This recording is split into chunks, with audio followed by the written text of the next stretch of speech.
തന്നിഷ്ടക്കാരിയും അഹങ്കാരിയുമായ അവളെ 4 തെറി പറഞ്ഞില്ലെങ്കിൽ ഈ സാഗർ കോട്ടപ്പുറത്തിന് ഉറക്കം വരില്ലടോ. 2 മാസം മുന്നാണ് ഇതുപോലെ രേണു എനിക്ക് ഇൻസ്റ്റാഗ്രാമിൽ മെസ്സേജ് ഇടുന്നേ. പറഞ്ഞു കേട്ടിടത്തോളം ഇയാൾ ആളൊരു സൈക്കോ ആണ്. എപ്പോ എങ്ങനെ എന്ത് ചെയ്യുമെന്ന് ആർക്കും പറയാൻ പറ്റില്ല. എനിക്ക് ഭയങ്കര ഇഷ്ടമാണ്, ഞാൻ കാണാറുണ്ട് വീഡിയോസ് ഒക്കെ എന്നൊക്കെ പറഞ്ഞു രേണു. നമ്പർ തന്നു. കഴിഞ്ഞപ്പോഴത്തേനും പുള്ളിക്കാരി പിന്നെ വാട്സപ്പിൽ മെസ്സേജ് അയച്ചു. മനുഷ്യനെ മെനക്കെടുത്താൻ വേണ്ടി വന്ന് കയറിയിരിക്കുന്നു ശല്യം. ഇല്ല, എപ്പോഴാണ് വിളിക്കലാന്നൊന്നും ഇല്ല കേട്ടോ. അതാ ഒരു ആശ്വാസം. എന്നാലും ഇടയ്ക്ക് എന്തെങ്കിലുമൊക്കെ ഉണ്ടെങ്കിൽ അവള് വിളിക്കും. മനസ്സമാനം തരില്ല തെണ്ടികൾ. വിഷമമൊക്കെ വരുമ്പോ എന്നെ വിളിച്ചിട്ട് നീ ഒരു കാലത്തും എന്നെ വെറുതെ വിടാൻ തീരുമാനിച്ചിട്ടില്ലല്ലേ? ഇല്ല. കാണാൻ നല്ല സൂപ്പറാണ്, അവള് സുന്ദരിയാണ്. നീ എത്ര പുളു വേണമെങ്കിലും അടിച്ചോ, പക്ഷെ കേൾക്കുന്നവർ കൂടി ദഹിക്കണം. എന്താ പറയാ, ആകെ പഠിച്ചിരിക്കോളുള്ളൂ.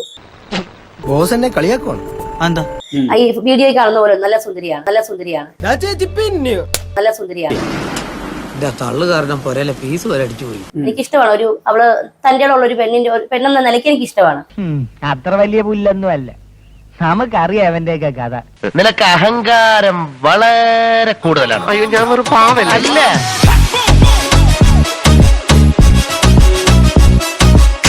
ഇപ്പൊ എനിക്ക് സങ്കടം തോന്നിയ ഒരു കാര്യം എന്ന് പറഞ്ഞാൽ ഈ ലാസ്റ്റ് ഇപ്പൊ കൊച്ചിന്റെ ഒരു കാര്യം പറഞ്ഞായിരുന്നു. ഇന്ന് നമുക്ക് ഇവിടെ തന്നെ കൂടാ, എല്ലാം അറിഞ്ഞിട്ട് തന്നെ കാര്യം. കൊച്ചിനെ നോക്കാൻ നേരമില്ല. കാരണം നോക്കി ഒന്ന് പൊട്ടിക്കണമെന്ന് എപ്പ വിചാരിച്ചോളൂ. ആര് നോക്കുമെന്നൊരു ഇത് പറഞ്ഞായിരുന്നു. എന്തായത് നിന്റെ മനസ്സെന്താ കരിങ്കല്ലാണോ? എന്നെ കഷ്ടല്ലേ, കോമൺ സെൻസ് ഇല്ലാത്തതിന്റെ കുഴപ്പേ. അപ്പൊ ഞാൻ പറഞ്ഞു അവളെ കൂട്ടുകാരി എന്ന നിലയ്ക്ക് ഞാൻ നോക്കാൻ റെഡിയാണ് കൊച്ചിനെ നോക്കാനായിട്ട്. ഈ വലിയവനാടാ വലിയവൻ, ഇനി എന്താണ് ചെയ്യേണ്ടത് എനിക്കറിയാം. അപ്പൊ എന്നെ സംബന്ധിച്ച് എനിക്ക് വലിയ തിരക്കൊന്നുമില്ല. ഞാനിപ്പോ എന്റെ കുടുംബത്തിന് വേണ്ടി ഒരു വാല്യൂ കൊടുക്കുന്ന ഒരു വ്യക്തി ഞാൻ. എന്ത് നല്ല കുട്ടി. അതുകൊണ്ട് എനിക്ക് 2 മക്കളുണ്ട്. അതിന്റെ കൂടെ തന്നെ എനിക്ക് ഋതപ്പനെ നോക്കാം. ഒരു മണി ഞാൻ സീരിയസ് ആയിട്ട് പറഞ്ഞാണ് കേട്ടോ. ഞാൻ മാത്രമല്ല, എന്റെ മോളാണ് എന്നെ വിളിച്ച് പറഞ്ഞത്. ഞങ്ങൾ വീട്ടിൽ ഇങ്ങനെ സംസാരിച്ചിരുന്നപ്പോ മോള് പറയാ, അമ്മയുടെ കൂട്ടുകാരിയല്ലേ രേണു ചേച്ചി, പറ്റിപ്പോയി ഈ ചേച്ചി എന്തൊക്കെ ചേച്ചി പറഞ്ഞു. ഇതെന്തോ ആ കൊച്ചിന്റെ കാര്യമൊക്കെ പറയുന്ന അമ്മ. നോ ഇൻഫർമേഷൻ, വിവരമില്ല. അമ്മ അവനെ ഇങ്ങനെ എടുത്തോണ്ട് പോവാ, നമുക്ക് നോക്കിക്കോളാന്ന് പറഞ്ഞു. അതെ, ഞാൻ ഇതുവരെ ചോദിച്ചില്ല എവിടുന്ന് കിട്ടി ഈ സാധനത്തിന്. എത്ര തിരക്കായാലും സ്വന്തം മക്കളെ നോക്കാതിരിക്കും ഒരിക്കലും ഒരു അമ്മ എന്ന നിലയ്ക്ക് ഞാൻ പറയുന്നു. എവിടുന്ന് കിട്ടിയടേ ഇതിന്? അതൊരു വലിയ കഥയാ. ഒന്ന് പോടേ. എത്ര തിരക്കെന്നല്ല, തിരക്കിന്റെ ഇപ്പൊ നയൻതാര വരെ മക്കളെ ഡെലിവറി കഴിഞ്ഞിട്ടില്ല എങ്കിൽ പോലും എന്റെ പിള്ളേരെ അടുത്ത് പുള്ളിക്കാരി നോക്കുകയാണ്. കണ്ടു പഠിക്കണം. ആ പിള്ളേർക്ക് വേണ്ടി സമയം അത് അവര് മാറ്റി വെക്കണം. ഇതിനെയൊക്കെ കാണുമ്പോഴാ വീട്ടിലിരിക്കുന്നതിനൊക്കെ എടുത്ത് കിണറ്റിയിടാൻ തോന്നുന്നത്. അതുപോലെ തന്നെ സണ്ണി ചേച്ചി അതുപോലെ തന്നെ 2 പിള്ളേരുണ്ടായിട്ട് വേറൊരു കൊച്ചിനെ ദത്തെടുത്ത് നോക്കിയിരിക്കുന്നു. ഇതൊക്കെ എങ്ങനെ? ഇത് മനസ്സിലാക്കാനുള്ള സാമാന്യ ബുദ്ധി പോലും ഇല്ലാത്ത നിങ്ങളെയൊക്കെ ഞാൻ വേറെ എന്താ വിളിക്കേണ്ടത്? അപ്പം അത്രയും തിരക്കുള്ള ആളാക്കാനാണ് അവര്. ഇങ്ങനെ നാറാനൊരു ചങ്കൂറ്റം വേണം കേട്ടാ. അതിനുശേഷം ഇവളെന്നെ വിളിച്ചു. അപ്പൊ ഞാൻ ലൈവിലായിരുന്നു. എടി അരിച്ചു പിരിഞ്ഞെന്നൊക്കെ പറഞ്ഞ് എന്താ സംഭവം ചോദിച്ചു. അപ്പൊ ഞാൻ ലൈവിൽ ഞാൻ വിളിക്കാന്ന് പറഞ്ഞു. എന്ത് ചെയ്യാൻ, മിസ്സായി പോയെന്നെ. അത് രാത്രിയില് ഒരു 9 മണിയോ 9:15 അങ്ങോട്ടായപ്പോഴാണ് എന്നെ തിരിച്ചു വിളിക്കുന്നത്. എല്ലാം ഓർമ്മയുണ്ട്. അപ്പൊ ഞാൻ പറഞ്ഞത് കൊച്ചിന്റെ കാര്യം പറഞ്ഞു. നിന്റെ കൊച്ചിനെ ഞാൻ നോക്കിക്കോളാന്ന് ഞാൻ പറഞ്ഞായിരുന്നു എന്ന് പറഞ്ഞു. ഓ അത്രയുള്ള കാര്യം എന്നും പറഞ്ഞു ഒരു ചിരിയും ചേച്ചിട്ട് അവള് പറഞ്ഞു, നീ കൊണ്ട് നോക്കിക്കോ, എനിക്കൊരു കുഴപ്പമില്ല എന്ന് പറഞ്ഞു. കാരണത്തിനാല് പെടകൊള്ളാത്തതിന്റെ വിവരക്കെടാതാണ് ഈ പറയുന്നത്. അവള് കൂളായിട്ട് അത് എന്നോട് പറഞ്ഞു, നീ എന്താന്ന് വെച്ച് നോക്കിക്കോ, നീയല്ലേ നോക്കുന്നത്, നീ നോക്കിക്കോ എന്നുള്ള മൈൻഡിൽ അവൾ സംസാരിച്ചു. അങ്ങനെ എന്തെങ്കിലും സംഭവിച്ചാ നിന്നെ വെട്ടി അരിഞ്ഞ് മിക്സിയിലിട്ട് അടിക്കും ഞാൻ. നീ ബാക്കി അവര് ധരിക്കുന്നു, അതിനെ എനിക്ക് തന്നാ മതി, ഞാൻ നോക്കിക്കോളാം. ഇപ്പോഴും ഞാൻ പറയുന്നു, തല്ലിക്കൊന്ന് ഞാൻ പൊട്ടക്കണറ്റി താത്തും, എന്നിട്ട് സെൻട്രേലിൽ പോയി റെസ്റ്റ് ചെയ്യും. പിന്നെയെന്ന് വെച്ചാൽ എനിക്ക് തോന്നിയിട്ടുണ്ട് നമ്മൾ പറഞ്ഞു കൊടുക്കുന്ന കാര്യം അവൾക്ക് ഉൾക്കൊള്ളാൻ പറ്റുന്നില്ലാത്തൊരു വ്യക്തിയാ. അത്രക്കുള്ള ബുദ്ധിയൊന്നും അതിനില്ലല്ലോ. എന്നെ എത്ര ഇളയവരായാലും വലിയവരാണെങ്കിലും അവർ പറയുന്ന കാര്യം ഒരു 10 മിനിറ്റ് ഞാൻ കേൾക്കും.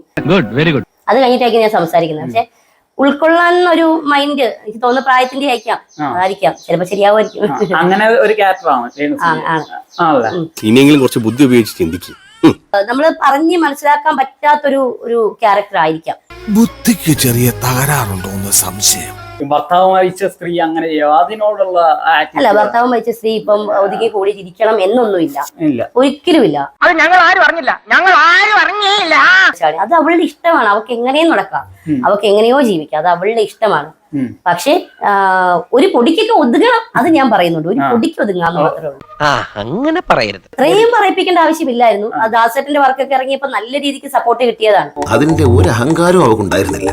ഇതെല്ലാം നമ്പർ മാറിയല്ലേ, കുറച്ച് ഓവറാകുന്നുണ്ടല്ലോ. കുറച്ച് ഓവറാകുന്നുണ്ട്. തീർച്ചയായിട്ടും കുട്ടികളെയും പട്ടികളെയും നിർത്തേണ്ടടുത്ത് നിർത്തിയില്ലെങ്കിൽ അത് മടി കയറിയിരുന്ന് പെടുക്കും. അല്ല, എനിക്ക് പറയാൻ മടി. ഞാൻ ഒരു കൂട്ടുകാരി എന്ന നിലയ്ക്ക്, അല്ലെങ്കിൽ ഞാൻ അവളെ സംസാരിക്കുന്ന വ്യക്തി എന്ന നിലയ്ക്ക് ഞാൻ പറയുന്നു, കുറച്ച് ഓവറാകുന്നുണ്ട്. ഇതിനാണ് കറക്റ്റ് പട്ടി ഷോ എന്ന് പറയും. പിന്നെ അല്ലാതെ ഇത് നിങ്ങളെ ഈഗോയാണോ കുശുമ്പാണോ എന്ന് പറയണ്ട. ഞാൻ പറയുന്ന കാര്യം തന്നെയാണ്. ഞാൻ അത് ആരാണെങ്കിലും മുഖത്ത് നോക്കി പറയാനുള്ള ഒരാളാണ്. നീ എന്ത് പാവായിരുന്നു മോളെ, നിനക്ക് ഈ ധൈര്യമൊക്കെ എവിടെ നിന്ന് കിട്ടി? നിനക്ക് വേണോ അത്ര ധൈര്യം? അത്ര ഫോൺ വിളിച്ചാൽ പോലും അവർക്ക് തിരക്ക്, അവർക്ക് എടുക്കാൻ നേരമില്ല. അല്ല, എനിക്ക് അറിയാൻ മേലാത്തോണ്ട് ചോദിക്കുക, താൻ ആരുവാ? അതിനുശേഷം ഞാൻ വാട്സപ്പിൽ സ്റ്റാറ്റസ് കണ്ടായിരുന്നുള്ളേ, ആർക്കെങ്കിലും എന്തെങ്കിലും എന്നോട് പറയാനുണ്ടെങ്കിൽ ഞാൻ വാട്സപ്പ് നോക്കാറില്ല, എന്നെ കോള് വിളിക്കണമെന്ന് പറഞ്ഞു. ഇതൊരുമാതിരി തൂറാത്തം തൂറുമ്പം തീട്ടം കൊണ്ട് ആറാട്ടെന്ന് പറഞ്ഞ മാതിരിയല്ല. ഏതെങ്കിലും ഒരു സ്ത്രീ, അത് എന്ത് ജോലി ചെയ്യുന്നവരായിക്കോട്ടെ, ഏതെങ്കിലും ഒരു സ്ത്രീ വന്നിട്ട് എന്റെ മോനെ നോക്കാൻ നേരമില്ല, എന്റെ മക്കളെ നോക്കാൻ നേരമില്ല, ഏതെങ്കിലും സ്ത്രീ പറയുമോ? പ്രത്യേകിച്ച് ഋതുപ്പൻ എന്ന് പറയുന്നത് അവള് തന്നെ പറഞ്ഞു, അത്രയും സ്നേഹിച്ചിരിക്കുന്ന മറ്റേ സുധിച്ചേട്ടൻ, അവൾ അത്രയും സ്നേഹിച്ചിരിക്കുന്ന ഒരു സുധിച്ചേട്ടന്റെ ഒരു മോനാണിത്. ഒരിക്കലും ആ മോനെ ഇവിടെ വന്നിട്ട് നിങ്ങൾ നോക്കിക്കോ, നാട്ടുകാർ നോക്കിക്കോ എന്ന് ഏതമ്മ പറയും? ഉളുപ്പുണ്ടടാ ചക്കണക്ക്. തിരക്കുകളിൽ നിന്ന് തിരക്കിലേക്ക് കയറിക്കൊണ്ടിരിക്കുന്ന രേണു സുധിക്ക് കൊച്ചിനെ നോക്കാൻ നേരമില്ല. ഞാൻ ആ കൊച്ചിനെ ഏറ്റെടുക്കാൻ റെഡിയാണ് അമ്മ എന്ന നിലയ്ക്ക്. ഇവളാണ് മോനെ ആൺകുട്ടി. ചേച്ചിക്ക് ഒരു കുശുമ്പോ അമ്മൂമ്മയുടെ മറ്റേതൊരു ചേട്ടാ കുറച്ചൊന്നും കൂടെ നിൽക്കൂ, എനിക്ക് ഈ തൂണ് കാരണം ആയം കിട്ടാത്തോണ്ട്.